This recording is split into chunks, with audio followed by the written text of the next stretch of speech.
Is the message from God to women that you need to follow your husband and obey your husband and that your main job is to submit? Or is the message to women from God that you get to follow Jesus wholeheartedly?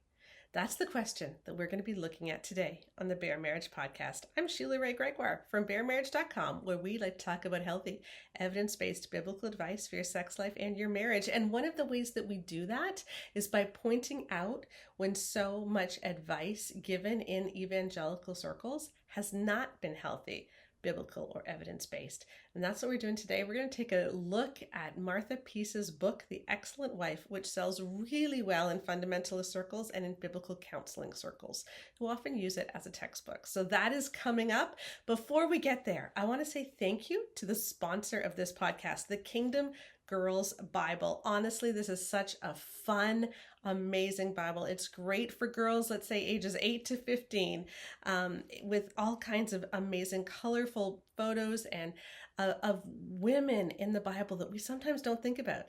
And so take a look at that. It's just such a great way for girls to feel included in the story.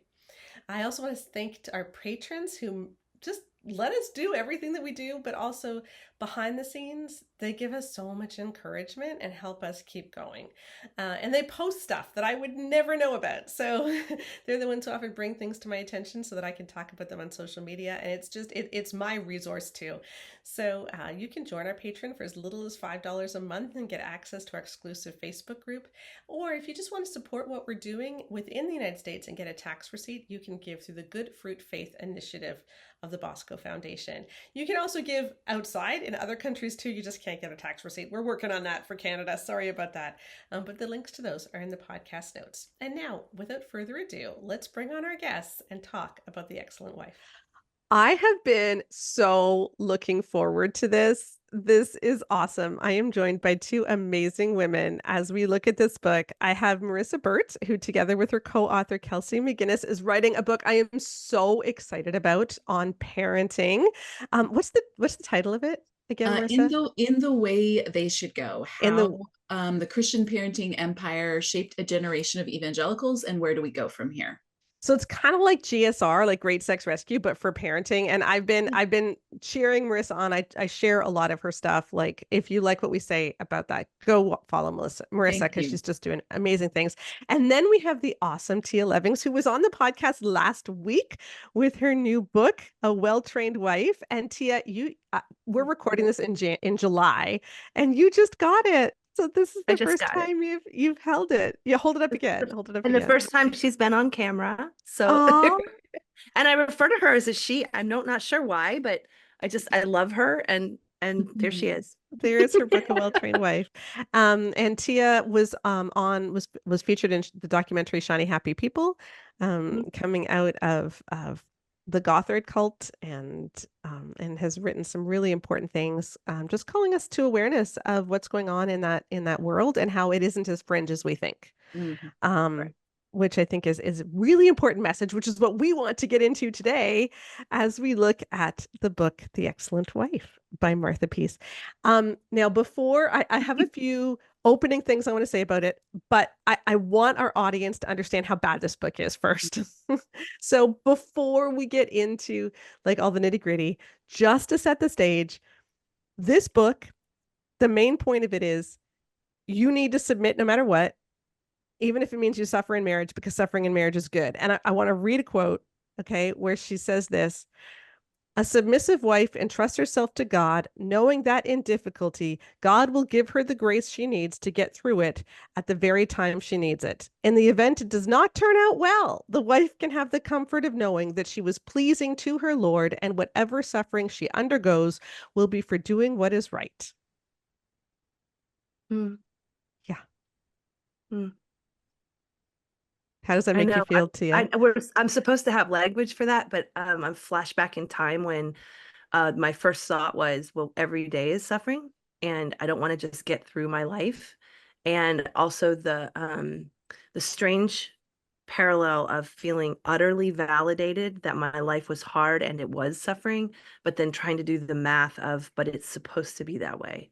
Instead of giving me a solution to actually make it better, this entire study was about how to endure And it's the opposite of serenity, which teaches you to like change the things that you can change. So I was constantly gaslighting myself and suppressing myself through the process of this book in particular. So I feel a lot of things come up when I hear a quote like that. Yeah, and I'm sure we're going to get into some of that more later. But Marissa, what was your overwhelming feeling? You've been on Instagram talking about getting ready for this interview, so you've reread the book recently. What's your overwhelming feeling? It's just that encapsulates a lot of the book. And the starting place is that marriage is going to be suffering and hard. And it's woven throughout that's normative, that it's not probably going to end well. And there's all these sort of subjective terms for that leave a whole range of best case scenario. This saddles couples with toxic codependency and just awful baggage that they'll have to work through. Much more likely, it's enabling abuse of all kinds and baptizing it with this kind of language. And it's not just once, it's almost every chapter. There's some version of that, which I think just constantly normalizes it for the reader. Yeah, and that's what I really want people to hear, is that The Excellent Wife is not like Love and Respect or Power of a Praying Wife. Okay, we've already talked about how toxic those books are. But those books, when they mention abuse, it's in passing. And, Stormy O'Martin in Power of a Praying Wife has like a list of things that God can heal your husband from. And one of them is abuse. But it's not like it's a central focus of the book. Abuse is mentioned constantly in The Excellent Wife as something that you are supposed to endure. Yeah. Like it I'm is struck by everywhere. the irony that your book is The Great Sex Rescue, and there's a picture of a life raft on the cover. And The Excellent Wife is more like, oh, I see you're drowning. I'll talk to you while you're drowning. Let me talk to you while you're drowning. I'm not going to reach out a hand. I'm not going to actually help you get out of the water. I'm just going to talk to you while you drown. Yeah. And tell you what you're doing wrong. Yeah. Right. That's you're what not I'll treading tell water you. correctly. Yeah, and that's the whole focus of this book. It's Yes. every single chapter is, here are all the things you're doing wrong, because as an older woman, I'm supposed to correct you. And so the whole book is about how to correct you, and how other older women in your life should be correcting you, and how your husband should be correcting you, and how your church should be correcting you, and even how you can correct your husband as long as you do it in this exact particular way. But like, it's like your entire life is correcting everybody around you. Yeah. And that latter felt especially rich to me, because all this setup of clearly everything is deferring to the husband, like everything. She is very clear down to the tiniest details, the length of hair, I think she says. Yes. Everything. She says, catch the little foxes, misquoting, this Bible verse to sort of say every little detail matters. And in this context, then she kind of has the audacity to say, but when it matters, give your husband a biblical reproof, as though those two things could ever go together. In this scenario she's trapped women in, oh, now it's on you again. It's your responsibility to then reprove in this very dangerous situation. So it's all of us. Okay, so let's put a lid on that, because we're going to get into the content of the book in a second. I just wanted our listeners to hear, like, this is really bad, and for you to believe us first. But there's two things I want to. Oh, yes. I'm sorry. I'm sorry to interrupt, but I have to ask you, girl to girl, woman to woman, like, do you believe her name is real? My very, very first take on her was, that has to be a fake name. Well, her husband's name isn't that, because hasn't her husband written stuff, and his name isn't Peace, is it? No, I think it's part of the gaslighting. I think the name itself is teaching us fascinating. To emulate Martha in the Bible. I'm really sorry to interrupt you, Sheila. I know I derailed your point, but this is this is from the top. I want to go from like what's your very, very first impression of this book? I was like, that can't really be her name. Anyway. I don't know. I don't know if any listener knows, you can let us know. Please tell us, because Martha, the Mary Martha.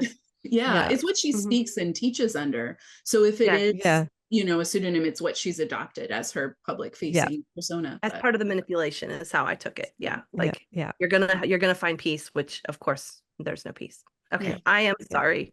No, that's yeah. Yeah, peace, interesting. peace when there is no peace. Yes, that's actually a good title for this podcast. Peace, peace when there's no peace. Okay. Um Mhm. okay, so two quick observations about the book. Number one, man, this is badly written. Mm. Mm. Like it's really okay, like as much as I dislike Love and Respect, However, Praying Wife, For Women Only, all those books, at least you know an editor has gone through it and there is kind of an argument. I don't agree with the argument. I think it's repetitive, I think it's dumb, etc. But there is kind of a this is really atrociously written. Mm. It's a bit And of a yet slog. Yeah. Yeah. I got it in the context of a time in my life where I called them the basement books were Mhm. hitting our shelves. These were books that were self-published at home, and they would include like Michael Pearl's entire catalog, Doug Wilson before Canon Press or when he was starting Canon Press. And so we were getting them at homeschool conventions, and they were all very pretty crudely published, which became a flag for me. Like, an editor has not seen this. No one's vetted this material. But so I actually like this cover always reminded me of I think it's supposed to be a prayer lace, but it reminds me of a teddy, like it's yeah, like it looks like lingerie to yeah. me. You can hardly read the font, and I'm going to show some of the pages. Like, you can't read that. I mean, it is No. backwards on the screen too, but everything from the writing to the typesetting to the presentation is not, it hasn't been vetted. No one's looked at Yeah. this. And yet it sells really well. So people often ask me, how do you decide which books to take on? We do have a list. People send us lists of books. We keep the list, and then basically we just go to Amazon and we start at the top and we go down based on Amazon ranking. Hmm. So we're kind of trying, and it doesn't always work that way because sometimes there's topical things I want to do, but so the fact that we're doing this book right now means that this still sells really well. Like, it tends to be around the 10,000-11,000 mark on Amazon, which is really high. Mhm. It's Yeah. really high. And so this book still does sell. A lot of people never have heard of it because unlike, Love and Respect, which is toxic, but is promoted by, all the big Christian publishers, Emerson Eggerichs, or like Christian media, Focus on the Family, etc. Focus on, yeah, all of those places. Love Emerson Eggerichs. He speaks at counseling conventions, etc. Martha Peace is really more known in this fringe group where they don't read anything else. And so they don't know this is badly written because they're only allowed to read this certain subset of books, which are all really bad. And I would say Also, it really matches with them. Like, it is, I think it's part of the branding as well. It's supposed to be this no nonsense, almost concordant style. It's some of it's verbatim. She quotes in the beginning, I recognized a lot of these names from the parenting resources coming out of biblical counseling. A lot of the same players, and they use this same format of like question and answer and Bible verse, and I'll answer the question you're not even asking. And it's very, it's their own style from within the community, how biblical counseling communicates. I'm so glad you said that, Marissa, because that, as a new reader, as a young wife that was handed this, that format was part of the affirmation that I was in the safe territory. And the part of this excellent wife ministry, I think, is that it's passed woman to woman. So the Titus 2 model of the older woman teaching a younger woman, that's in the book, but also it's passed that way, it's spread that way, and a few other ways in churches. They all affirm one another's work by that familiarity and that repetition. So I'm really glad that you picked up on that and that you pointed it out, because I think younger me needed to hear that's why you trusted it when it didn't make sense. Yeah. Yep. Yeah. And it is right in the middle of this biblical counseling world. And that's the other thing I want people to understand. So there's several different types of counseling. Who wants to describe this? Does anyone describe the difference between? Okay, Marissa's like me. Okay. Because I am becoming more and more convinced that we are under considering how influential the biblical counseling nouthetic strain of thought is in mainstream evangelicalism. And it kind of started in the 70s with Dr. J. Adams, you may be familiar with. He wrote Competent to Counsel. And his whole kind of premise was that psychology, the whole field of psychology, was at odds with Christianity and what the Bible taught. So they could not coexist. And so he kind of created this whole other approach to dealing with problems, is how it's typically talked about, life problems. And they reject any kind of therapy, typically any kind of medication, anything like that. And instead, the Bible is viewed as literally life's instruction manual. Many of them will use the example of like an appliance, a home appliance, and say, in the same way that you have an instruction manual for your appliance, you have the Bible.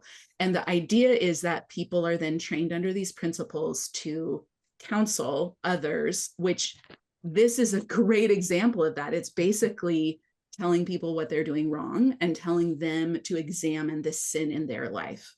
It goes under the term nouthetic counseling, ACBC. I think that's the Association of Christian Biblical Counseling. I think counselors, it used to be NANC. So they've shifted a little bit their labeling to try and rebrand. And I always tell people, be wary of biblical counseling, because there's a distinction between a licensed mental health professional who is a Christian, who might, with your permission, be willing to weave in, discussion of faith, and a biblical counselor, which may just be someone trained in-house, buying a $30 J. Adams course online, that sort of thing. And Martha's very clear when she writes her introduction, first, that she's sitting under the authority of these men she names, these pastors, because she could not have authority of her own as a woman. And it really reads like she's kind of regurgitating their teaching. I don't know when she wrote this book, but she started counseling other women 2 years after her conversion. And so I think it's fair to say she was kind of swept up in this as a young Christian, and then just began to tell other women the biblical counseling approach here. And she quotes directly from Luke Priolo, from J. Adams, from others who, I was shocked, show up in TED Tripp's Shepherding a Child's Heart, yes. Ginger Hubbard's Don't Make Me Count to 3. They quote the exact same resources about anger, about authority. So exactly as Tia said, these are all circulating, kind of lending each other credibility, but it's all a little bit of smoke and mirrors because they're all quoting each other. Yeah, exactly. And I want to stress too, like one of the big things biblical counseling believes is that everything can be seen through a faith and sin lens. Yep. So either you don't have enough faith or you are sinning. So if you're in an abusive situation, the answer is not, let's figure out how to get you out. The answer is, let's examine yourself to see what you're doing wrong and are your attitudes in line, because you need to always be joyful. So emotions are bad, and we'll talk about that in a minute. Like anything negative, fear, anger, loneliness, anything like that is a sin. And instead we need to go back and remember that God is great. And so if we aren't joyful constantly, then we are in sin. And so there is no trauma lens. There is no justice lens. There is none of that. And whenever I say this, I understand that there are some wonderful biblical counselors out there, because there are, and I've known some. But if you truly want to counsel and you truly have a heart for helping people and you are a counselor, please go back and get licensed. Like, if you are one of the good ones, then go back and get licensed so that you can also do this properly. In Canada, you're not even allowed to call yourself a counselor unless you are licensed. But in the US, or at least I think it varies by province, it's confusing. But I know where we are, a biblical counselor cannot be a counselor. They can't say that they have to be a coach or something different. But in the US, if you're not licensed, like counselor is a word that is protected. But in the US, that's not true. And so sometimes you don't always understand that the counselor you're seeing isn't licensed. So there is a big difference. And you can go to seminary and actually get a master's degree in biblical counseling and not be licensed. At Master's Seminary, the Southern Baptist seminaries, they used to do licensed counseling. They have now turned to biblical counseling. So this is spreading. Mm-hmm. And on all the biblical counseling websites, I found so many positive reviews of The Excellent Wife. So like this book is straight in the heart biblical counseling. And so as the Southern Baptist Church expands its biblical counseling and gets rid of all licensed counseling training, which is what they're doing, then this book is going to become more popular because it is the marriage book in biblical counseling. So that's why we're doing it. Right. Yeah. All right. So with that, intro. Let's get into the meat of it. So let's talk idolatry. Can we do that? And I'll just give just a few examples. And I'm not talking about how she says that women are idolatrous. I'm saying that she is idolatrous because she tells women that you are supposed to obey your husband, not God, and that your role is to glorify your husband, not to glorify God. Yep. How do people not find this awful? I don't get it. I found it awful, but I also had no power. So like the context, again, I'm going to pull into the context of you're already in a submissive authoritarian power structure of top down. If you're lucky, you get to step outside and go to a counselor, like, and we've established your options there are going to circle back on you and bite you. They're going to stab you in the back. But it's a big deal to even get to step outside of your marriage enough to go to a counselor, which is why it's so important that what happens in churches actually helps relieve suffering, not compound it. But the context of that, where I'm like, if I'm reading, of course, like my husband, it equals God at that point. My authority equals God. It's a straight line up. And so I'm in line with that teaching when I'm hearing that. I'm not hearing that it's another God at all. That's something that dawned on me, I don't know, 10 years after I'd been out of it. And I was like, wow, that's idolatrous. But no.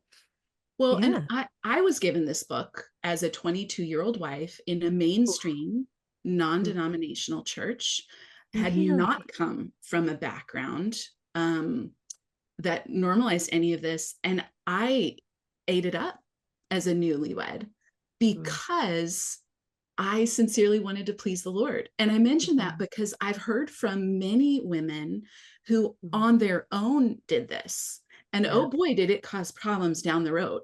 But later, I remember probably 5 years in, my husband had no idea I was digesting this, talking about it. And he was a little bit, he knew I had gone to this Bible study, but did not know these kind of principles. And I think there's a layer of this that plays into the way these materials are primarily marketed to women. And you're always given a resource. And you're always given a way to improve yourself, whether it's as a wife or as a mother. So the stage is set a little bit. And if you have anything, I hadn't worked through anything at age 22, anything in your background that sets you up for codependency, enmeshment, bending into someone, this feels right in a certain sense. And I remember sitting in that room, and most of the other women were talking about how they had thrown the book across the room, how they hated it. But I returned to that several times over the first 5 years of marriage, because if anything felt distressing, you had no tools. So you're like, well, I better try harder. I must do something more.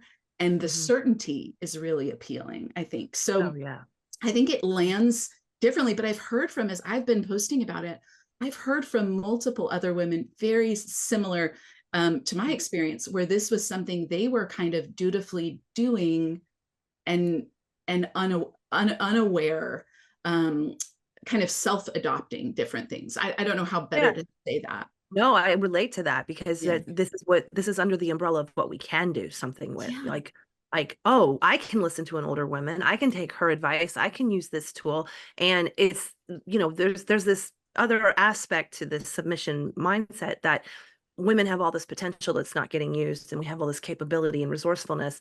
And so anytime you get to exercise it, it's like, oh, here's a lane that's okay.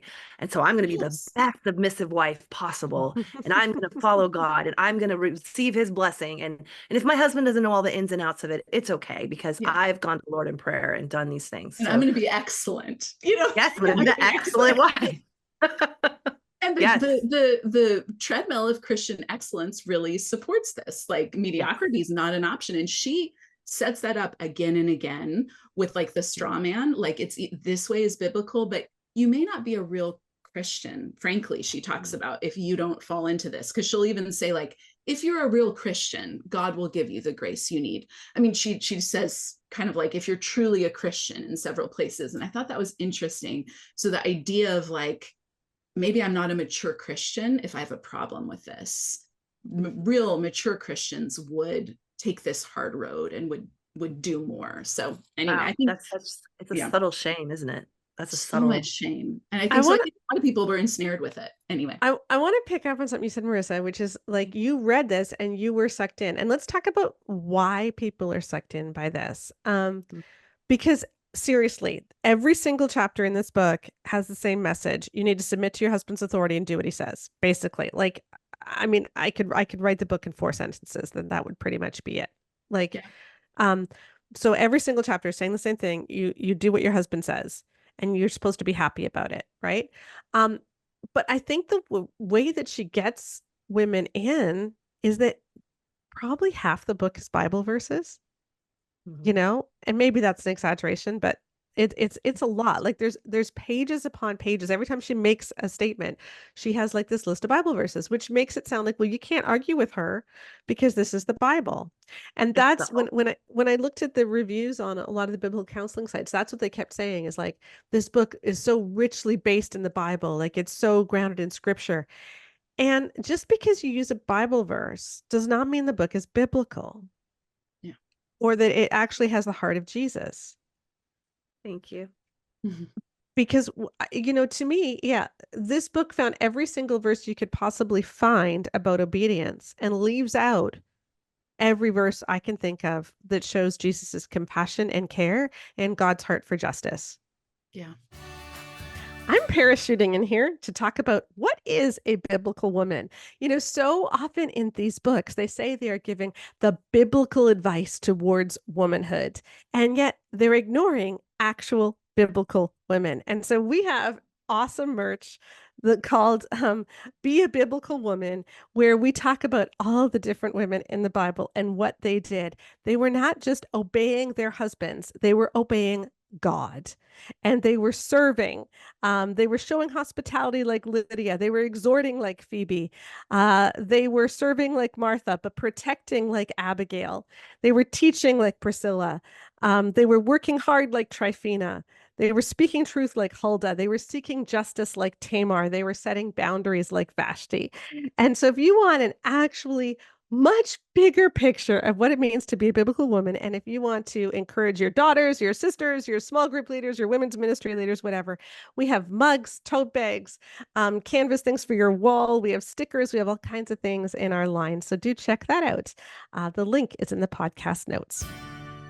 Like, yes, proof texted verses everywhere. It's the Misuse way, I think. Yeah. Yeah. But then you can't argue because it's the Bible. And it's like, no, it misses Jesus. You know, I keep saying this and I want people to hear me on this. The Bible is not the word of God. Jesus is the word of God. Jesus is the word. And we interpret the Bible through the lens of Jesus, not Jesus through the lens of the Bible. And so many people have gotten that really wrong. Because if it doesn't match up with the heart of Jesus, then it's not right. And none of this matches up with the heart of Jesus. And it serves, I read this book recently and I wanted to, have you read this? We did a podcast with Scott Coley. So maybe he talked about this. End of July. I thought of this when I was reading it because he talks about motivated literalism and the way Bible verses are used in complementarian thinking. He has a whole chapter on it. It's well worth reading. But he says this, here's the argument. 1, the Bible is true. 2, the Bible confirms my moral beliefs. 3, therefore my moral beliefs are true. And to be like, that is on repeat throughout this book of like, it's a motivated literalism. There's a presupposition. It's almost like someone opened a concordance and then found all the verses that they're using to support that presupposition. But it is compelling when you read it. If you're reading it, you think, oh, but this is scriptural, even though they're really many of them are just ripped right out of context and aren't even relevant to the points they're supporting. Yeah. I think you just hit something, Marissa. So you just said it's almost as if someone wrote down what they said and then opened a concordance to see that is how I was taught. So if that's the flip, isn't it? We should be opening the Bible to see what it says, opening the concordance to see cross references and what else this shows up, so that we can be shaped by what it says, not the other way around. Yeah. I'm just having a little mind blow right now. We did a podcast on how Emerson Eggerichs misuses scripture a while ago, and he does that it's obvious that must have been what he did, that he just pulled up every use of the word respect, because in two different places in his book, he quotes positively, as if we're supposed to learn from this, people saying stuff about respect in scripture stories when those people are the bad guys in those stories that we're not supposed to emulate. Yeah. You know, one of them is in the first chapter of Esther, when you know, it's the pagan leaders of the country that are saying we need to get rid of the queen, or else the wives might think they don't have to respect their husbands, and he's quoting this positively. And another is from an Old Testament story. Like, so I'll put a link to that podcast, but this is what people do. I think they just type in a word in a concordance and pull up any verse and just rip it completely out of context. Yeah. Well, and I was taught that way from 13. Like I'm having such an epiphany right now. It's one of those moments where I didn't realize there was another way, because I went to my pastor was the president of the Southern Baptist Convention. I was not in a fringe group. I was in the biggest mega church in the Southeast, and I was taught to do exactly what you just said. Pick a word, look it up in the concordance, and use every reference. I mean, it's how you end up with like the babies gnashed against the rocks, and you're wondering, how can that be a good thing? It's not a good thing, but baby showed up in concordance. And so, you know, sorry, I'm not. No, it's great. He is processing. Can I share an example that just solidifies this from her book? Yes, please do. She, in The Wife's Sorrow, her last chapter, which just broke my heart. I thought this whole book is a wife's sorrow. But anyway, she quotes John 16:6 when Jesus tells the disciples, sorrow has filled your hearts. She gives no other context than that. She says they were overwhelmed with sorrow. She goes on to say, the passage in John 16 does not tell us, but perhaps the reason the disciples were overcome by their sorrow is because their response to their circumstances were sinful. If their sorrow had been godly, their hearts would not have filled with sorrow. They would not have been overcome by this emotion. And I thought, wow, if that doesn't show the thought, rather than saying Jesus is observing their humanity, their sorrow, their grief on display, they are humans. Like the almost robotic calculation is, well, I know sorrow can't be good, and certainly not to be overwhelmed by it. So they're probably sinning. I just thought it was wild that she outrightly named that without a pause, you know, and that approach really dampens any curiosity to the scriptures as well. It's really sad. Yeah. It totally I read is. that on the heels of my daughter's dying, and I was dealing with the church I was in did not want me to continue grieving. I was supposed to move on, and was having a hard time doing that. And that's this like, I don't know, 8 months after is when I was handed The Excellent Wife and told to read it. And we were studying it at church. So, I mean, it's right in line with what you're saying there. Yeah, it kind of just say, and you and I talked about this last week, Tia, but you know, when my son died, and our children died of the same thing, it's quite this story. Both of our children had hypoplastic left heart condition, and they both died after surgery, and about the same age. So really strange.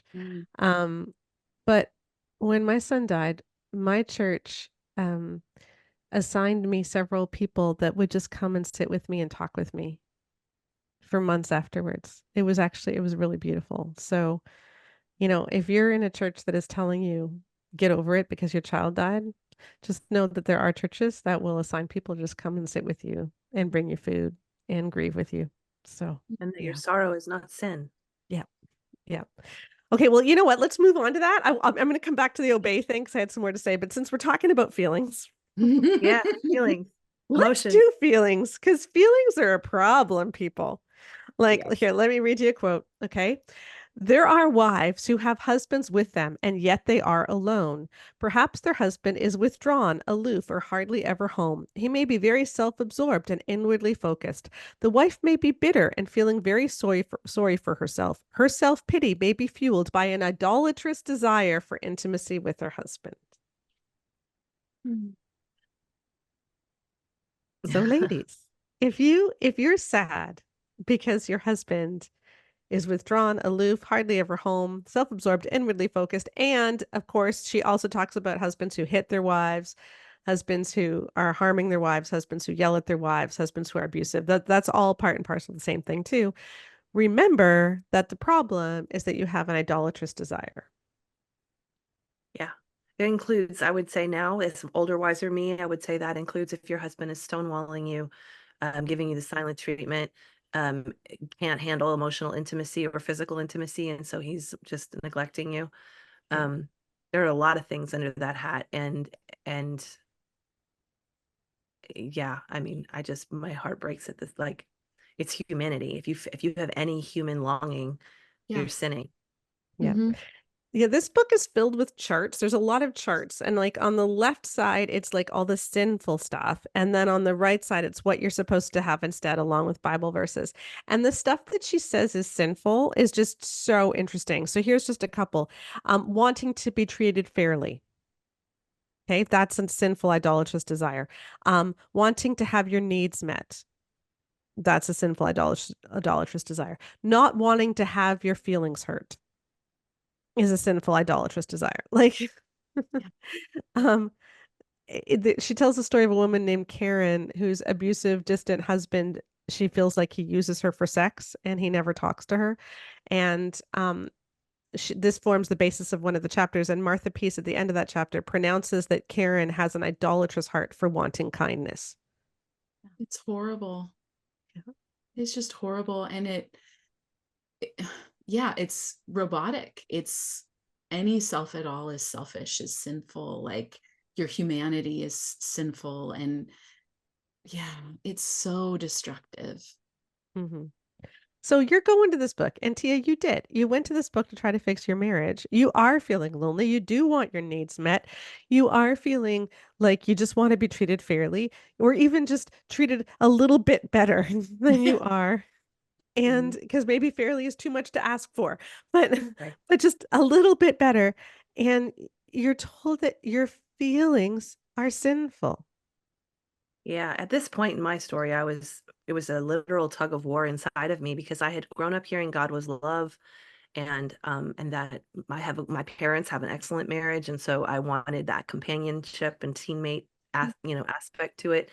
But I also just had gotten into a desert of where there was no joy. I had joy and happiness when I was home alone with my children, but just in the vein of motherhood and um as an adult woman, I was realizing there's more facets to life than just my parenthood. So I was trying to put together this die to self teaching, realizing that, oh, okay, anything that I want for me, including a kind word, is selfish. And so I need to die to it. And when you really kill off any softness, kindness, goodness in the world, it leads to despair. That's the fruit of Martha's teachings, is despair.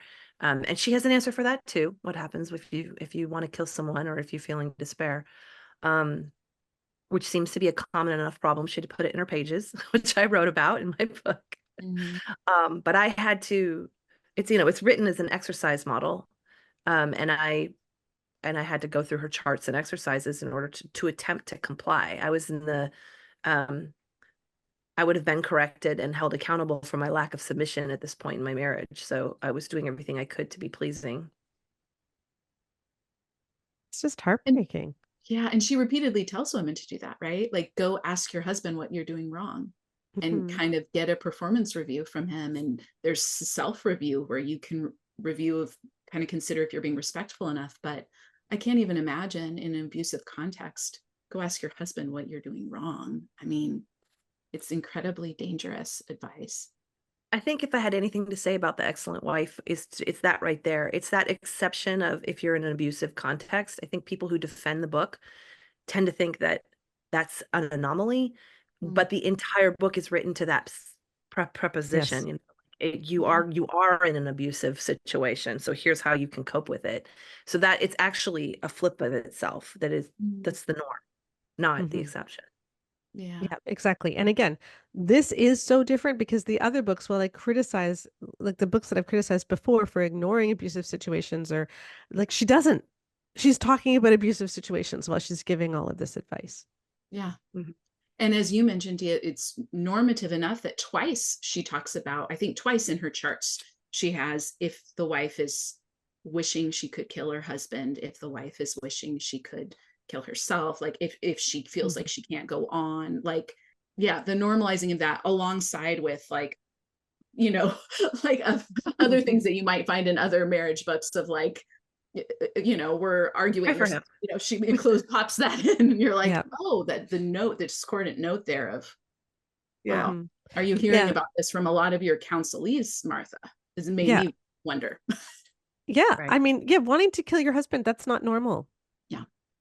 Right. Like that thought has never in my life occurred to me. And I've been married for 33 years. I have never had even the slightest thought of wanting to hurt my husband. But You know, I'm learning at this age, I'm 50 years old. I'm in a partnership now with somebody who's like truly my equal and teammate, and it's just wonderful. And ironically, I knew him in high school. We met when we were 16 at church, but we deconstructed at the same time. And what I'm learning is, relationships don't have to be automatic suffering. Love doesn't have to be hard. If your marriage is hard, work on solving that. It don't assume that marriage is hard.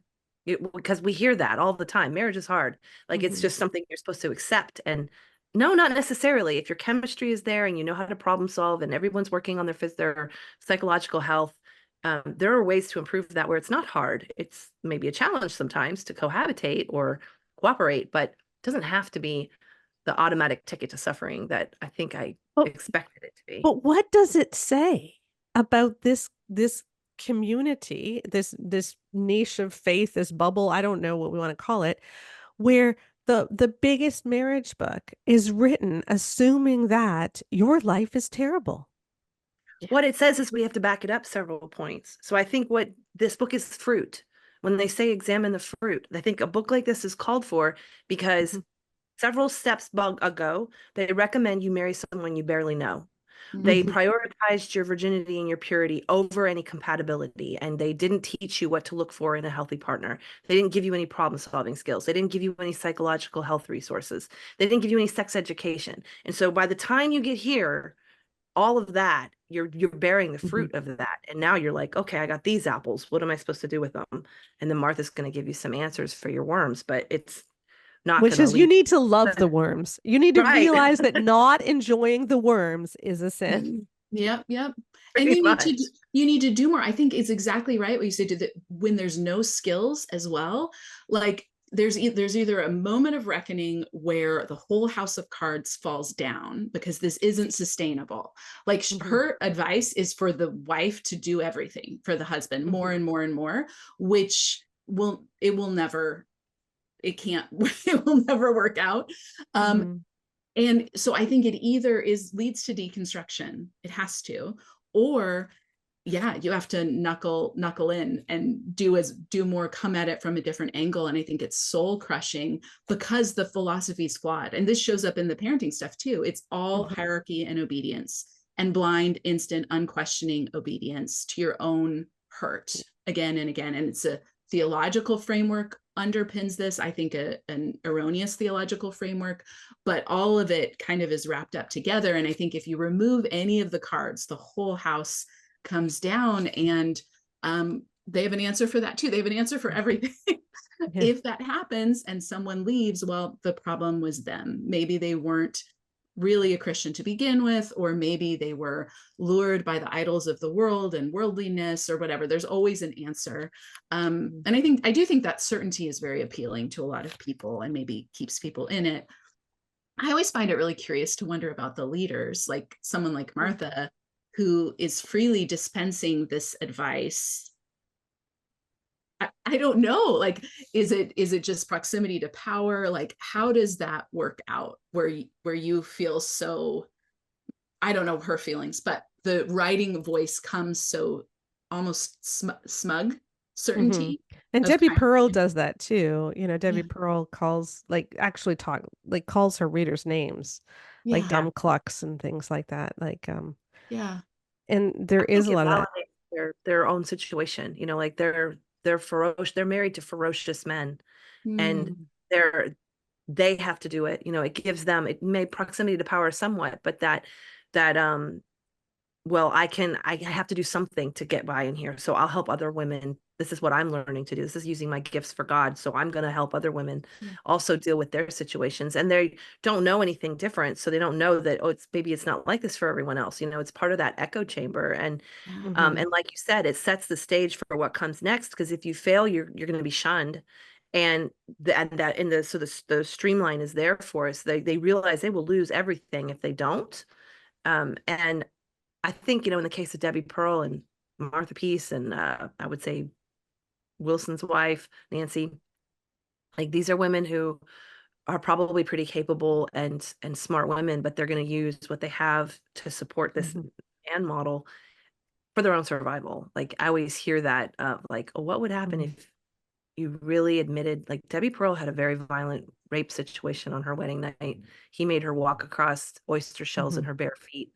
Um, if she ever really admitted to the horror of that, her world Mhm. would fall apart too. And she Yeah, and cannot Debbie afford her Pearl, world. the book that you're referring to is Created to Be His Helpmeet by Debbie Pearl, which is very similar to The Excellent Wife. It's just, yeah, even more fringe, but sells very well again. And they're So, often recommended together. yeah, they And are. they come in the communities that you mentioned, Wilson. And when you were talking earlier, T, I was thinking about this with this idea of redefining joy, of like choose joy. And so it's almost a lot of the terms feel like redefined of like, you may not be feeling joyful, but we're going to tell you it's joyful because you are confident, you're righteous and doing the right choice. And so Mhm. there's a lot of spin here to kind of try and self-gaslight and the community's Mhm. gaslighting of like, this is joy. This is a good Mhm. marriage if these things are in But place. again, okay, so if the picture that Martha Peace is giving is you need to be reproved all the time because you are not submitting enough and you need to understand this is what you're supposed to do even if you feel terrible. If that is the main picture of marriage, like people are telling on themselves. They are telling on themselves. And if the biblical counseling organizations have read this book and have decided this is the message of marriage that we need to give out, they're telling on themselves. And we need to realize that. Like, this isn't good. The fact that they think this is normal means that their marriages are something that most people don't go through. And if they don't realize that, they are in such an unhealthy bubble and they have no moral authority to talk to us. They need help themselves. That's why it's not fringe. It's when you do the math of how many counselors and pastors you just described, that's the majority of them. Mhm. And I lost my second point, but I think it has to do with I importance know, of and let me that. explain what I mean by fringe because I say this word a lot, right? Like when we Mhm. were doing grade 6 rescue, we decided that we were only going to review books that were by big evangelical publishers and we were going to look at the bestsellers. So Excellent Wife wouldn't have counted in that because it is by this French publisher. Really, the only two books this publisher has ever put out that do anything are The Excellent Wife and then the one written by her husband, The Exemplary Husband. Okay, so like Who's this is actually this. not her husband, by the way, just FYI. Oh, okay, yeah, Yeah, yeah. a So it just different goes pastor, along. but Um, Maybe that's why I sorry, thought the clarify. husband's name was different. Anyway, it doesn't matter. But like, so this is a fringe publisher. So fringe in the sense of it's not mainstream evangelical, but it's not fringe if you look at the effects because it is just so widely used in biblical counseling programs, which are getting bigger and bigger. It's so widely used in homeschooling communities, which is bigger and bigger. So it still sells really well, even if it's not on like the typical Christian media. And it is having an incredible effect. But in these subgroups where it is promoted, what does that tell us about the marriages and homeschooling communities? And I was in a homeschooling community. Okay, like we homeschooled both our girls all the way through high school. I am not against homeschooling. As long as you are homeschooling to give your kids more opportunities, not fewer opportunities. As long as you're homeschooling for good reasons and it's not just to shelter them from the world out there, but because for educational reasons or family reasons, they can have more opportunities at home, which is what my girls had. Okay. Um, but you still need to have them involved in the real world. And so our girls did lots of jobs as teenagers. It was great. It's great. But our homeschooling community was weird. Like, it was odd. Yeah. A lot of What the years was people. it? So we would have been active from 2000 until when would Katie 2012 maybe That's the movement. 2013. That's where we become more and I say we, like, because I was in that time period too of becoming more fundamentalist, becoming more nationalist. And so Mhm. there are a lot of things influencing that weirdness that, Little House on the Prairie, McGuffey Reader, like there's the trad wife movement, like there's a lot of things that are Yeah. impacting that. Yeah. Mhm. Yeah. And So the not so fringe. cross pollination that happens because you have Wilson's stuff being handed out alongside Gothard's. Like she uses the term early on, defrauding, and I was like, oh, I've only ever heard that from the Gothard camp. I'm curious, Yeah. but there's all this strange, people are introduced to these people via homeschooling, I think, in a lot of ways that they wouldn't maybe in their local church or something, but they come across the resource table and find Yeah. these. Interestingly, all roads lead to Texas. We shouldn't forget that. The seminaries are there. These Mhm. places, these groups have headquarters there. They all have strongholds. Not Wilson. Wilson's in Idaho, but Mhm. I spend any Yeah. time here. He's been in Texas. He certainly spends time there. So there's So just there's a lot of cross beware. pollination. Yeah. There are some great churches in Texas. I spoke at one recently, but you got to beware and fight against this stuff because it can infiltrate really easily. So I want to talk about getting back to how feelings are a sin. Where she does Yeah. talk about how, a husband, you should be asking your husband how you're doing. You should be willingly responding to his reproof. You should listen to his reproof. You should accept it. You should be open. Um, and so you're supposed to welcome it when your husband tells you all the things you're doing wrong. And you're supposed to do this without defending yourself. Um, and she says that if you feel intensely hurt by his words as he's giving you reproof, that's a sin too, Yeah. even if he is angry or unkind. So if he's angry or unkind while giving you a reproof and you feel intensely hurt, you are in sin. I will just say that it was I held this book while I was being spanked. Like this book was in my life as I was being disciplined as a child by my husband, and my feelings about that were a sin. And when I went to a biblical counselor at my church, he told me I was sinning by not honoring my husband enough. So when I hear that, I hear the far end, but my box is full of Me Too's. So I think if we center survivors, it's not so far end. I think she's saying the thing without saying the thing. Yep. Yeah, it's atrocious. Okay. I want to talk about something else she says, which kind of dovetails with Marissa's work. Again, this is a woman who throughout her book is talking about abusive husbands, men who hit their wives, men who yell at their wives, men who are evil. She talks a lot about evil men. But these same men, she says that you are to obey them, not God, and you are to obey them in everything. And one of the things that you are to obey them in is disciplining children. Mm-hmm. So let's talk about the repercussions of telling a woman that she has to obey her husband in terms of disciplining kids when her husband is evil and abusive. Yeah, it enables abuse. I did a series recently. It was like 20 reasons I think why Christian parents are unwilling to give up the corporal punishment of children. And this was one of them. I think that there are women in particular who turn to that because the stakes are too high for their children to not comply, right? If they're married in this kind of relationship to an evil, abusive man, like they will not only do they have to walk that really fine line between not making him angry and making sure the children don't escalate him. And it's awful that this sort of teaching normalizes, like we've said, and enables that. And it's kind of like, you should accept that. God wants you to accept that level of spiritual authority that weaves in spiritual abuse. It's not just that Martha thinks you should, God thinks you should do and requires that of you. And it makes me angry when I read it for so many reasons. But one is the accountability never comes for these people. They're writing this, profiting off it in many cases, and the receipt comes due for the families, and it's devastating. My inbox is full similarly from parents and adult children reckoning with how this played out from Christian family life parenting teaching, but they continue on. She was speaking relatively recently. I saw some YouTube clips of her. Same message, same shtick, new generation. It's devastating.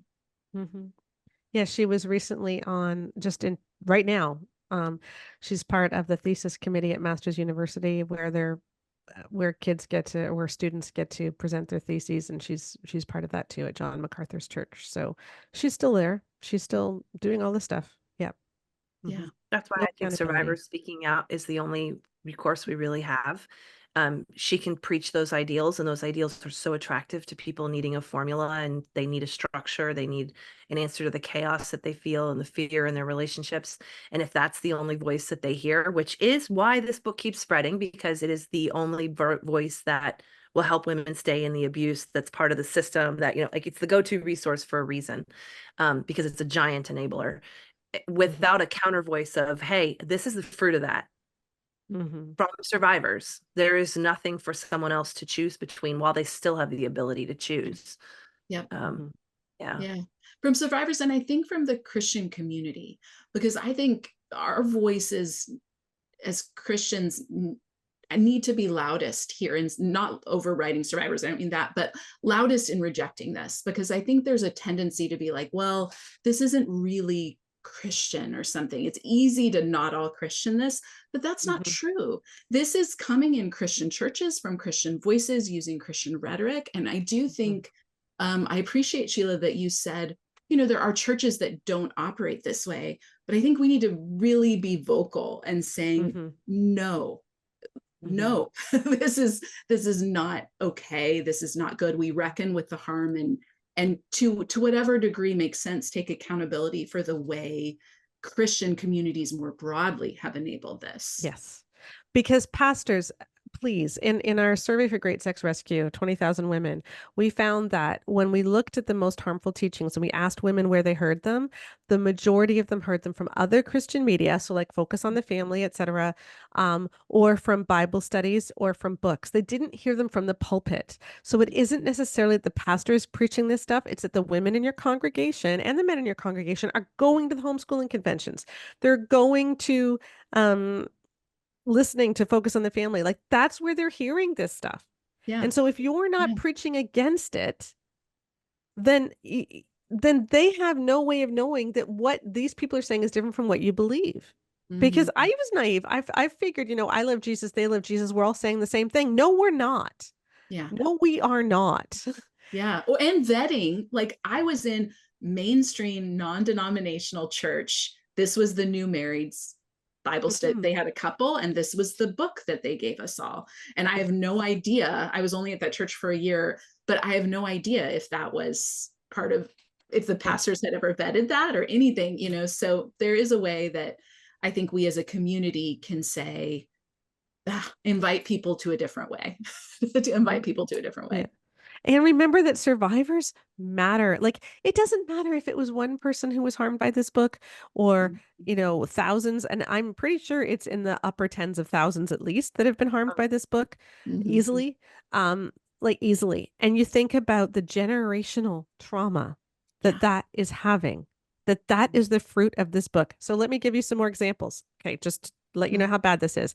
And we do have a downloadable one sheet that you can have on, it's free. I'll post the link in the podcast notes where you can just fill it out and it will come to your inbox, and you can see all of these quotes that I'm giving, and you can hand it out so that no one else ever uses this book.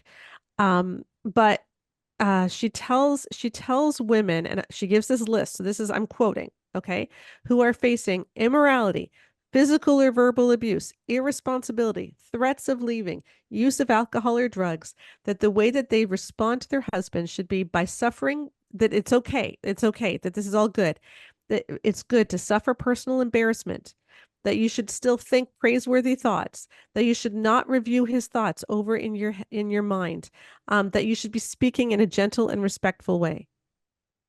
So you're being abused and you're told, if you're suffering personal embarrassment, that's a good thing. You should glorify God because you get to suffer for righteousness' sake. You need to think praiseworthy thoughts even as you're being abused. You need to not review his thoughts over in your mind, so never think of them again. And you're not allowed to tell anyone else about it either, because that would be slandering him. So you're not allowed to tell anyone else. And you need to speak in a gentle and respectful way. I think it's so good you spotlighted those, Sheila, because throughout the book, and I've heard this when I was reading reviews, people will be like, well, she does say in chapter 14, get the authorities involved or something. And throughout the book, she pitches chapter 14 over and over again in all the leading months. Like, I get to that in chapter 14. Well, chapter 14 is really thin. And when you have all that buildup of all that teaching, then you get to this chapter that very subjectively says, well, when it gets to be too much, then you, and really it's not even the police, it's first go to the church. Yeah, and then the church might call in the police. It's not even you. Yeah. So I just want to name that, because even in reviews I read and Facebook groups, people defending this book, they'll say, well, no, Martha does say that. No, that's not legitimate, because of the rest of the framing of the book. It so far enables all manner of abusive behavior. And then the chapter that finally gives a nod to that is subjective. It's not crisply defined. So it's all up to the woman who's been under this to determine when is too far, or the church leaders, which, as you mentioned, Tia. Yeah, it's a trap. It's a trap. But when you parallel this with the new methodical counseling and the way that the counseling department has been set up, there's no resource. You go to your church and you feel this. I whole chapter on my book here of this section where I was like, okay, I'm gonna tell the whole truth of this very embarrassing thing happening to me, and this man of God is gonna help me get out. And I'd been raised in that church. It was my daddy church, you know, it was my father God was going to come rescue me. And no, he shut me down in less than an hour of, you need to honor your husband more. And then I go home and I try to digest that there's no way out. There's nowhere you can go when you're told that it's God. Like, where are you going to go? Like, you know, Psalms, you know, if you go to the bottom of the sea, you're not lost. Like it's a trap. Yeah. Can I talk to our listeners here for a minute? I want you to really listen to what Tia just said. So she went to her church, which was supposedly a good church, right? This was your SBC church, right? Yes. So this wasn't like a super fringe church. This was an SBC church to get help. And she was with all of the very, very bad abuse. And you can read all about that in Tia's new book, A Well-Trained Wife, which we talked about last week on the podcast and which launched just 2 days ago. So you can order it right now. So she goes and tells about this abuse, and she's told she has to honor her husband. Women, maybe you are not in an abusive relationship. Okay. Maybe you have a great husband, but if you are going to that church, you are giving your tithes, you are giving your volunteer hours. If you are a relatively healthy, great person, you're giving your reputation to this church. You're saying, hey, this church is safe because I'm a safe person. And so this church must be safe too. And so people are staying in this church because you are there, because you are making the volunteer activities great, because you are giving money. And I know it's not just you, but you're part of a system that's doing that. And if that church is then turning around and telling a desperate woman who comes in for help that she needs to honor her husband more, you're part of that system, even if you don't realize it. Mm-hmm. And so it is so important for all of us to know, what will our pastor do if an abused woman comes in? And if the answer is not, immediately call the police and say, I am not qualified to handle this. And so I am going to suggest that you go to a licensed therapist who can help you. And we're going to get the authorities involved. And we are going to give you any financial help we can as you try to get, you know, your life together or whatever. Then your church isn't safe. And so we need to know whether or not our church would take, because a lot of us don't know. You know, if we have a great marriage, we have no idea what our pastor's going to say to an abused woman. So please be curious. Please be curious. And it's unfathomable. You know, I know, like, our church was on TV. Our church was big and shiny and wealthy and white and all the things. And so it's unfathomable to the good people who were there that anything bad could be happening. But they also didn't really care to look, you know, like we had, it was right in front of them. This faction of ultra conservatism that was growing in their midst. But rather than ask those questions that you just, you know, shared, like, they didn't want to ask, they didn't want to know. They just wanted to know that we were on top and doing the right thing. And I know that that's when you're busy and your life is going on and you're trying to do all the things, you don't want to get involved in, you know, heavy, hard things. And, you know, it's a lot. I understand that it's a lot, but that's what congregations are, when we bear one another's burdens. And gosh, I mean, my life would have been so different if in that moment I had been swooped in and rescued. It was such an act of trust for me to say that and to write those words out. And it was my really cry for help. And my life would have been so different. So much suffering would have happened. Yeah. And for your kids too. Not just you, but for Yeah. your kids too. It's for my whole family. Yeah. With the church that had the resources to do it. It's an extremely wealthy church, 11 city blocks in downtown Jacksonville, Florida. They had the resources. Yeah. Yeah. So, okay. So here she is saying, okay, yes, you go to your church if you're being abused, and then, the authorities might get involved. But at the same time, she says divorce is not an option. And if you refuse to work towards reconciliation, you're being rebellious. Yeah. And bitter. So, yeah. So in all of these situations, even physically abusive situations, and I don't mean to say that physical abuse is worse than emotional abuse, because emotional abuse is physical abuse since the body keeps the score, and emotional abuse does have long-term physical consequences as well.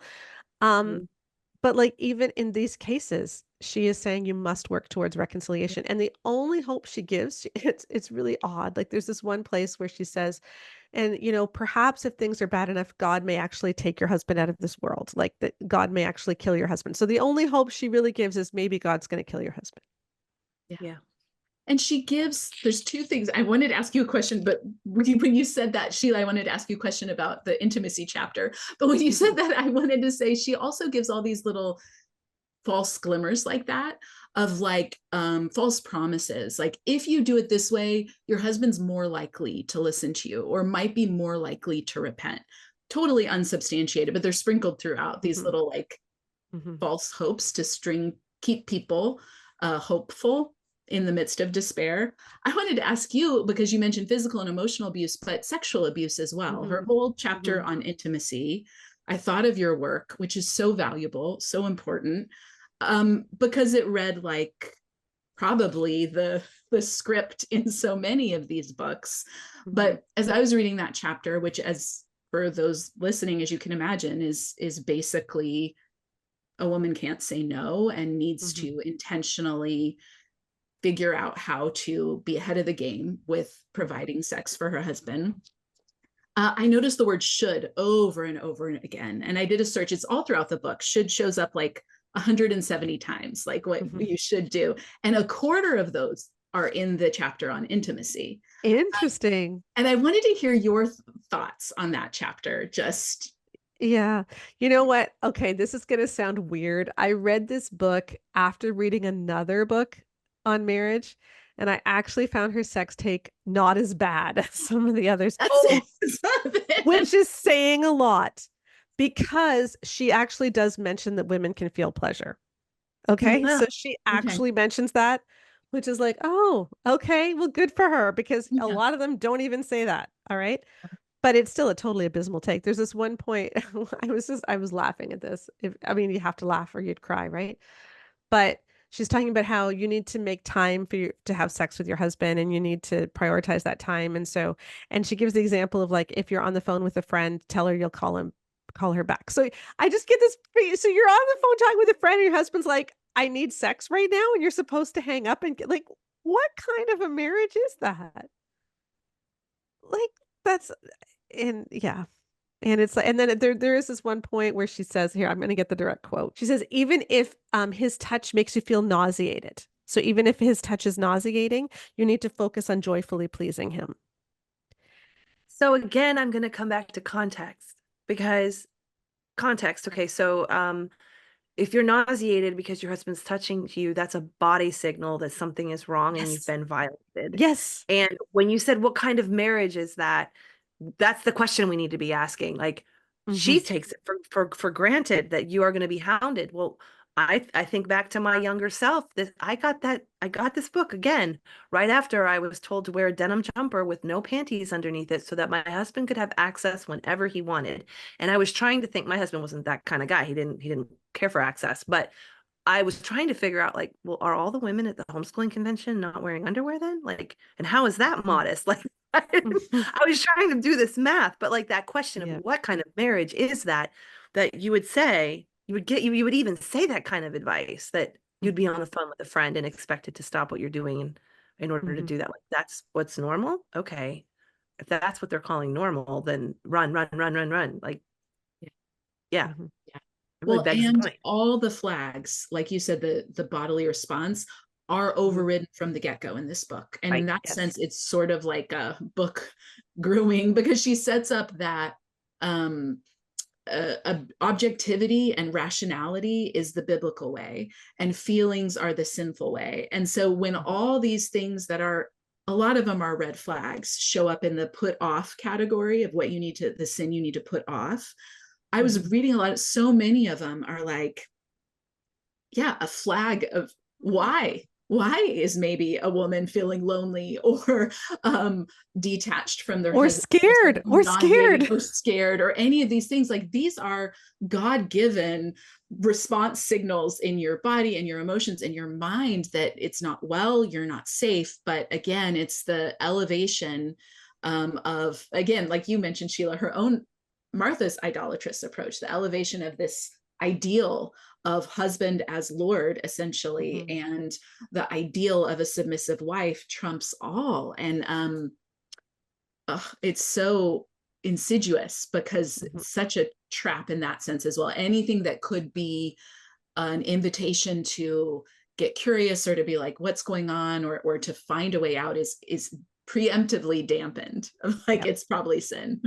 Yeah. I And have this is right. I just need to say, this is right in line with biblical counseling, because this is what biblical counseling says, is that any emotion other than joy and gratitude at any time means that you are not fully submitted to God, and that your faith isn't right. So if you have any negative emotion like fear, anxiety, sadness, etc., the problem is you as a Christian.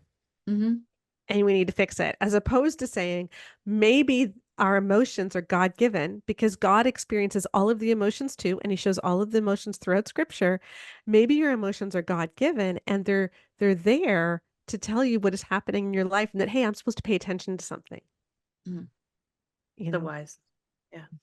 This makes me wonder about Martha's background. So, Marissa, you said that she started this 2 years after becoming a Christian, and that's I'm reminded that the abusive pastors that we talk about in the SBC and other denominations, they all like have a pathology or a proclivity before they're pastors, and then it comes out later in their abuse stories of like, oh well, that one liked boys, little boys, he was a pedophile, and he became a pastor.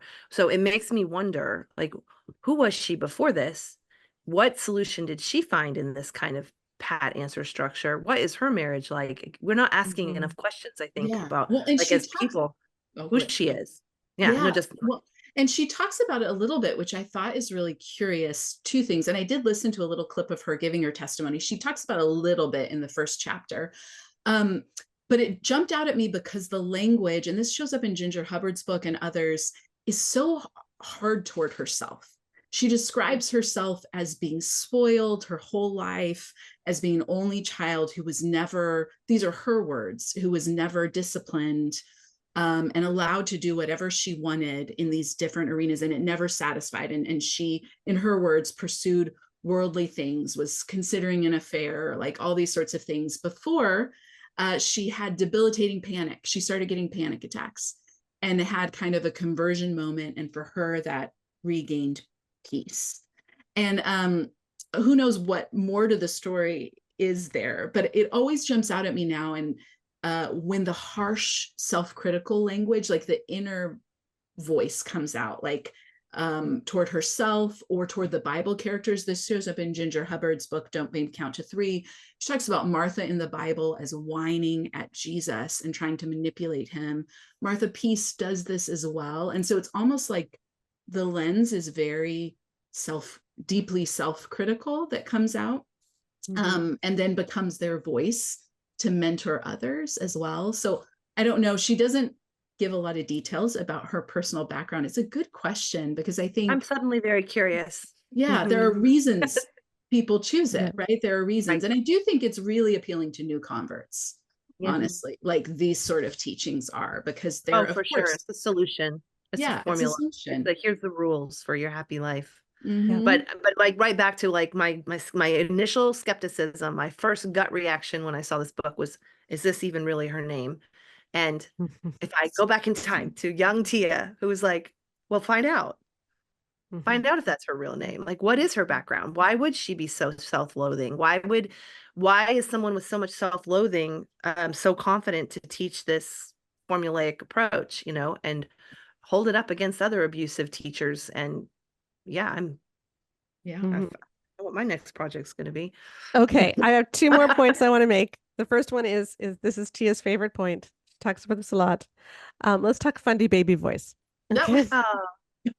Fundy baby voice. So, Tia, why don't you explain the phenomenon? You talked about it last week on the podcast too, but let's explain it again. Yeah. Fundy baby voice is an outsider term for what we used on the inside, which was using a soft, sweet, feminine voice to make it very clear that we were non-threatening, do any of our teaching or leading or coaxing in a very gentle spirit is one of the words for it. Keep sweet is another. Childlike is what I was taught with Fascinating Womanhood. Positioning, it's posturing, and it's a vocal adaptation to not sound like an empowered adult woman who knows her own mind. You are instead a submissive, soft, malleable spirit in the home. And you can hear Michelle Duggar has it. This is a phenomenon that a lot of people have talked about, how women in these circles often develop a voice that is very high. It's high pitched, it's quiet, etc. And it's just interesting how throughout this book, repeatedly, she talks about how you have to have a gentle voice, you have to have a soothing voice. You have to respond with a gentle tone, even when your husband has sinned or failed. And a gentle tone of voice or a soothing tone of voice when your husband has sinned against you, that's the fawn trauma response. Exactly. Yeah. Yeah. Like, and you're normalizing it, Yeah. Yeah. And it's also like, affirming to your subconscious that that's how you stay safe. That's what happens. Yeah. And then putting a biblical spin on this, like this is how God wants you to be. No, Jael, when we talk about biblical women, Jael was a biblical woman who hammered a tent peg through Sisera's head. Like Zipporah was a biblical woman who chastised her husband Moses because their kids were uncircumcised, and she's the one who did it. Like there's lots of women in the Bible who speak up and say, no, no, no, no, no. Well, and even the excellent wife, which this jumped out at me with her little flower she has early on. She quotes Proverbs 31. Proverbs 31 says nothing about fundy baby voice, attitude, all the things in this book. Like all the things she's saying are the biblical wife. Even if you want to make Proverbs 31 a checklist, which I think is a misinterpretation of Proverbs. Yes. It's not this book. It's totally outside the bounds even of what the Proverbs 31 wife is doing. Most of it is what she's actively doing with her work, her livelihood, her creativity. That's anyway. Right. Yes, exactly. Okay, I want to end with this.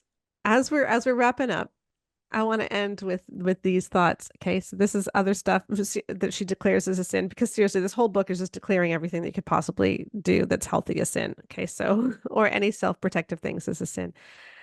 She says that it is a sin to say that there is no hope for my marriage.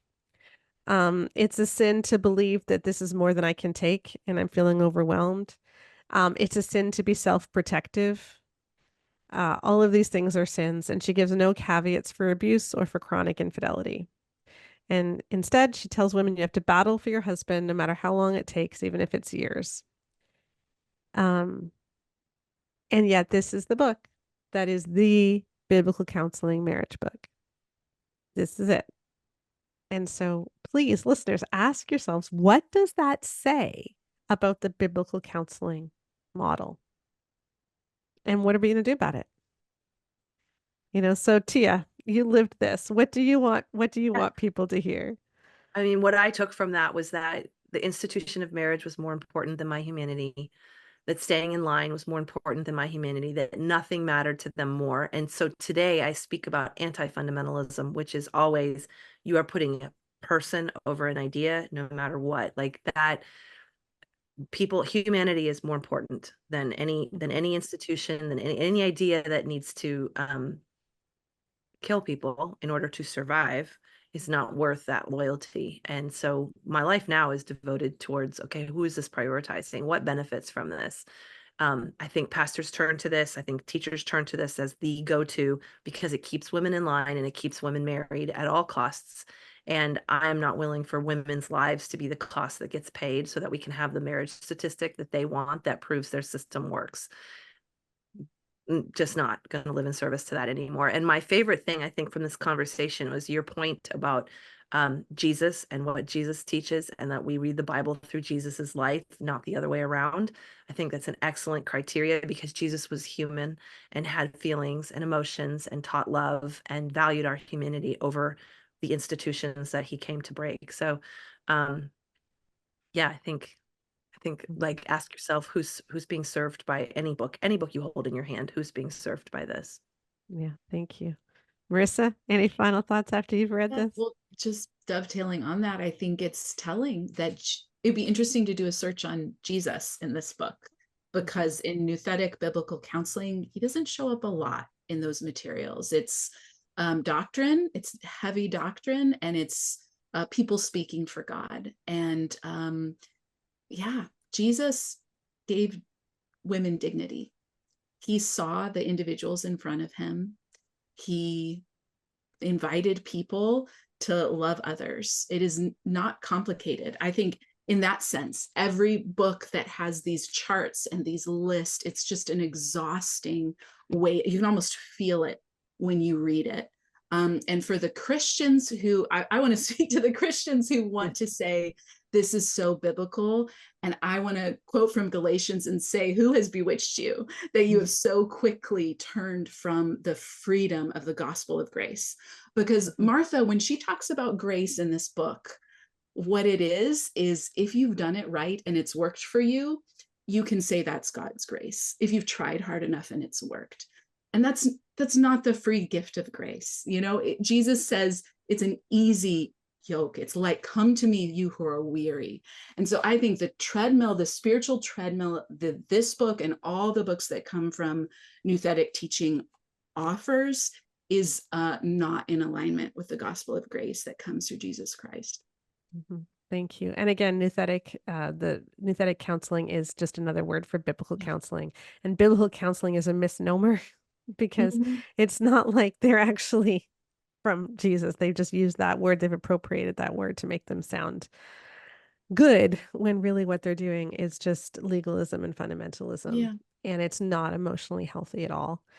So, yeah, we just need to be aware of this. And I really didn't want to do this book because I didn't feel like I should, because I feel like I said, we try to focus on books that are published by big Christian publishers, and this one isn't. The influence is growing. These quote unquote fringe books are becoming bigger, and we need to keep our eyes open. We need to keep survivor centered, like Tia, who went through all of this. And please read her book, The Well-Trained Wife, which came out 2 days ago. And if we are not specifically teaching against this stuff, the people in our churches can be sucked in. You know, and that's what I've seen happen too. Like in our homeschooling group, people went to normal churches and they started reading Debbie Pearl, created to be his helpmeet. So unless we're specifically teaching against this, people are going to get sucked in and it's going to have terrible effects. So yeah, we need to clean up our own house, and this is our house. So thank you for joining us, women. I love this conversation. It was so fun to meet you in person, Marissa, and then Tia, I met you last week, but so great to see you again. So where can people find you? Let us know, Marissa.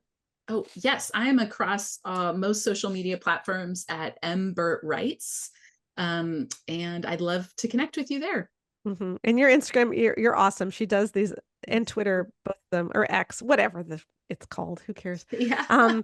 She does just these great deep dives, really thoughtful deep dives into parenting resources. I really appreciate that. Well, and I'm going to do one on this because I was like, if I'm rereading this, I will be doing a deep dive. So you're interested in More Excellent Wife, you can find me there.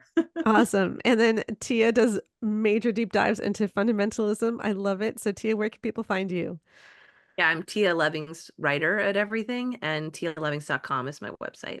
Okay. And we will link to all the social media stuff too. So thank you so much, ladies. It's been great talking to you. Thank you, Sheila. I really appreciate both Marissa and Tia joining us. And again, you can get our one sheet download of The Excellent Wife. And please, email it, print it out, give it to anyone you know who is reading this book or recommending this book. Give it to any biblical counselor you know. We need to get this out of the hands of vulnerable women that it is going to hurt. I want to read to you an email that I got when I started speaking out on social media saying that we were going to look at The Excellent Wife. So many people sent me their stories. And here is just a really typical one of how this book impacted a couple. And she says this: since before we were married, he struggled with porn and lusting after people in his everyday life. Throughout our marriage, he brought all of that into our bed, in the sense that he was rarely there because he actually wanted to be intimate with me, but instead it was a legal release after he got turned on somewhere else. I finally reached a point where I couldn't take it anymore, and I wasn't willing to enable his sin. I started to recognize the abusive cycle the kids and I were trapped in. Thanks to the support of my parents, we separated, and he seemed like he might actually be repentant this time, and I had some hope. We found out about a Christian rehab program for sex addicts, and after several months, we decided he should attend the program, and I would do the corresponding program for wives. My counselor had me read The Excellent Wife, and she knew the intimate details of our story, of his sin against me and against our children. I couldn't put my finger on it at the time on what exactly was wrong with the book, other than feeling like it had a huge emphasis on submission. And I was convinced that an unhealthy understanding of submission was a huge part of how I ended up trapped in an abusive marriage for so long, thinking I was doing what God wanted of me when I covered my husband's sin and struggles, when I submitted to his legalistic and drastic approach to discipline, definitely emotional and verbal abuse, and at times physical as well, when I didn't go get counseling or talk to trusted family or friends because I respected his desire for privacy, etc. Looking back, I'm so frustrated that the place I thought was offering us hope and healing and freedom in reality was simply making the problem worse. So thank you for your work. It's been instrumental in helping me see things with a healthy perspective. I'm in the process of a divorce now. He seemed better at first, but it didn't take too long to see that he hadn't really changed. That's what this book does. That's the fruit. Because it's not really preaching Jesus. It has nothing about the heart of Jesus in there. It is just condemnation after condemnation, telling you that you need to submit to a sinful human being and obey him, instead of telling you that your job is to glorify God and that God cares about you and that you're supposed to be running after Jesus, not running after a sinful human being and trying to get him to like you. So let's go and be free, women. We don't need to listen to this stuff. Let's be free. Please take a look at our one sheet. We've got some resources on there that are much better. Take a look at our book, The Great Sex Rescue, for a real rescue. And check out Tia's book. I'll be showing Marissa's when it publishes. But all of these things are in the links because we can do better. We deserve better. And together, let's form healthy churches. Let's get out of the toxic ones. Let's stop supporting spaces that are promoting this toxic stuff. And let's start elevating voices that are actually leading to good fruit and healing. Thanks very much. We'll see you next week on the Bare Marriage Podcast. Bye-bye.